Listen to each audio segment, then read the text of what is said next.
Hi there, it's Adam here from Low & Co Realty. Each month I dive into the Wellington property market stats, giving you the lowdown on the month-to-month trends. Hit that subscribe button to stay in the loop with the latest data and insights.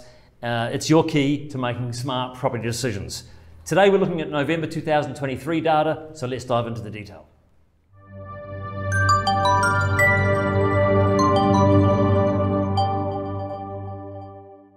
So in summary folks, in November, Wellington values are still rising, albeit a more balanced market than we've seen in recent months.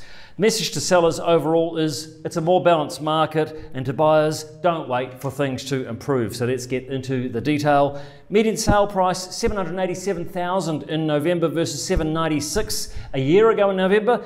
Now that's pretty similar. That is down just 1%. So for a long time, we've seen significant drops in these median prices on a year-to-year basis. We're now into the territory where it's essentially the same. And median prices, as I've been saying for a long time now, have been broadly stable since July 2022. So for quite some time now. If you follow these videos, you'll know I don't really pay much attention to the median sale price because it's as much driven by the mix of properties sold in the month as well as the underlying values. The best guide to underlying values is the Real Estate Institute House Price Index. So let's dive into that detail here. And here are the league tables. You can see here that since the peak in October, November 2021, Wellington prices or Wellington values have dropped more than anywhere else in the country, but the gap between Wellington, Auckland and the rest of the country continues to narrow a bit. Across the last year, you can see there that Wellington and Auckland are actually at marginally higher levels than we saw a year ago, whereas the country overall is not quite caught up, not quite back at parity to a year ago. So broadly speaking, pretty similar values now to what we saw a year ago. And in the last 3 months, interestingly, you see there Wellington and Auckland, the two of the major cities, of course, seem to be leading the recovery somewhat. So more of a recovery over the last 3 months at 3.3% versus 2.7% for the nation overall. And if you cast your eye up and down there, that list of 3-month results, you can see there that we are now seeing gains across the entire country over the past 3 months. No part of the country has been falling. And over the last year, you're still seeing a reasonable mix of a few places that have been growing over the last 12 months. A lot of places still falling by a little bit, but minimal falls only over the last year. Some gains, a number of losses, but all pretty small numbers overall. So diving a bit more into Wellington specifically, folks.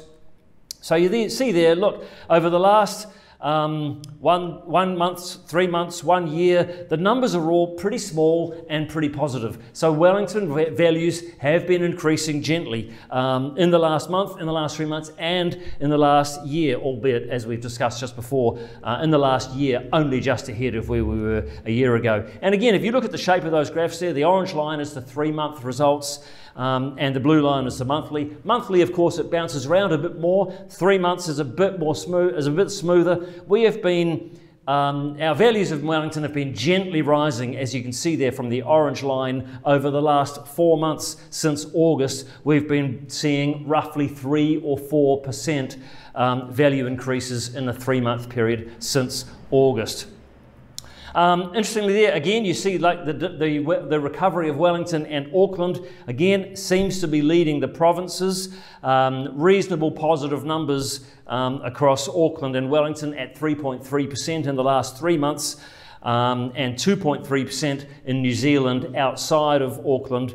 New Zealand overall 2.7%. So a story of two halves, I suppose. Some of the main cities leading the recovery compared to the provinces. And over the last year, if we look down at the various territorial authorities in Wellington, overall, as we discussed over the last year, just over zero for Wellington overall. Wellington City and Lower Hutt City showing positive territory, Porirua and Upper Hutt showing slightly negative territory. But again, the more you dig into the detail of these areas, the more granular you get, the less reliable the results get. So we'll just keep our eye on that. And of course, the trend and the shape of things is more instructive than the gross quantum often. Let's now look at the new supply that's been coming to the market. So 783 listings in November of this year versus 828 a year ago and 1,100 2 years ago. So we're 5% down on what we saw a year ago and 29% down on what we saw 2 years ago. 2 years ago, of course, that was the very end of the boom.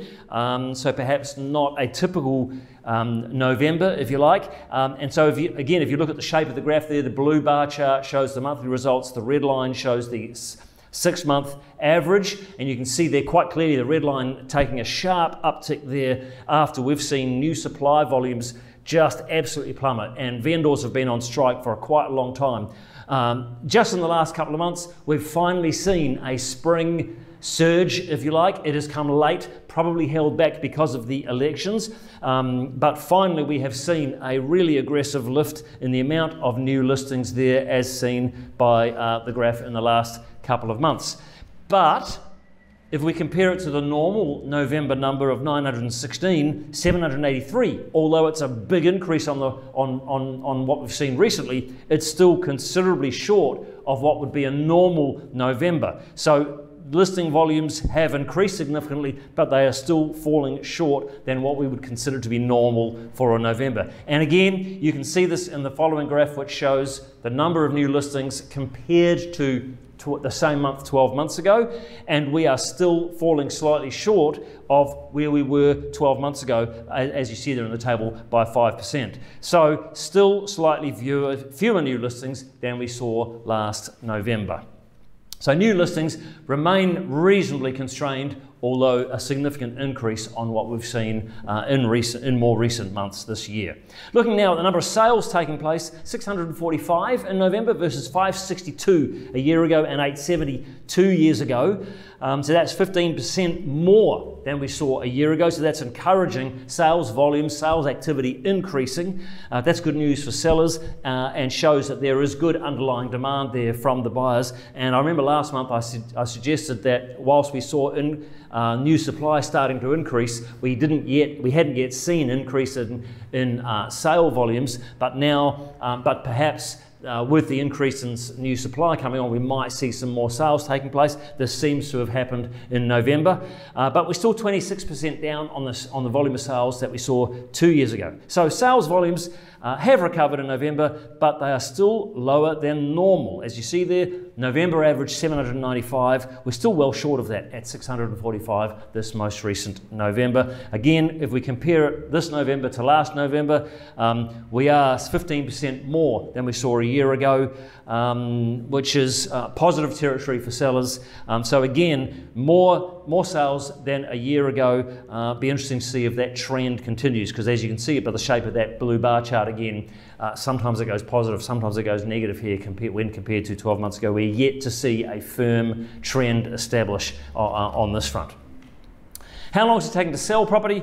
34 days in November versus 41 a year ago and 32 days 2 years ago. So look, almost back to parity to where we saw 2 years ago at the very end of the boom. At that point, the days to sell were starting to increase. So I'm not suggesting that 34 being nearly down to 32 as of 2 years ago is a really tight, a short time frame. Indeed, if you compare it to a November average of 31 days, 34 is obviously longer than 31. So a little more slack on that front than what is typically the case for a November. But still, over the last 4 months, we've seen reasonably stable durations to sell, and certainly a lot shorter times to sell than we were seeing from kind of throughout the whole of 2022 and at least the first half of 2023. Again, a sign that the market has been strengthening over the last 6 months or so. Inventory, how many weeks worth of supply we got on the market? 13 weeks in November versus 13 again in November last year, so the same level of supply in terms of inventory, or compared to 7 weeks worth of supply back in November 21, which again was the end of the boom time, not typical. Long-term average there is 15 weeks. So for the last 6 months, we've seen a reasonably consistent kind of 10, 11, 12, 10 or 11 rather, weeks worth of supply. That's been a reasonably stable seller's market. In November, at 13 weeks, that is definitely an increase. So it's a bit of an easing of the strength of the market, a bit of an easing in the degree to which it's been a seller's market. Still technically a seller's when you compare 13 weeks worth of supply compared to 15 as the long-term average, but not really a big disparity between those two. So I would say still slightly on seller's side, but much more of a balanced supply there with November, in November rather, probably as a result of the increasing supply levels we've seen in October and November. What about gross number of listings we see on Trade Me? So as of yesterday when I'm recording this, in December, 2,069 listings in Wellington region versus 2,470 a year ago and 1,756 2 years ago. So 16% down compared to a year ago. That's obviously tighter, good news for sellers. 18% more than we saw in December 2021. So look, 18%, it's not 50% more, it's not 100% more than we saw 2 years ago. So the disparity between today's levels and what we saw back in 2021 is indeed narrowing.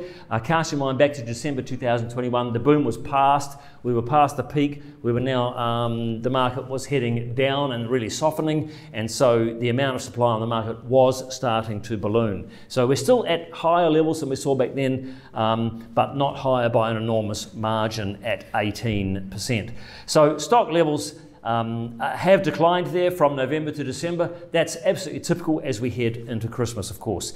And again, if we look at this chart here, which compares number of listings now compared to same time 12 months ago, we're still down compared to 12 months ago and down by a similar-ish amount as we've seen over the last 6 months or so. So that trend kind of continues. So folks, in summary, we've seen Wellington values have continued to rise, albeit slowly. New listings have been increasing, recently, but they're still quite low compared to long-term norms. And similarly, sales volumes have been recovering, but still low compared to what is normal for this time of the year. Duration to sell is stable and has been for a number of months now, and certainly lower than we've seen throughout 2022 and the first half of 2023. Inventory has been stabilising.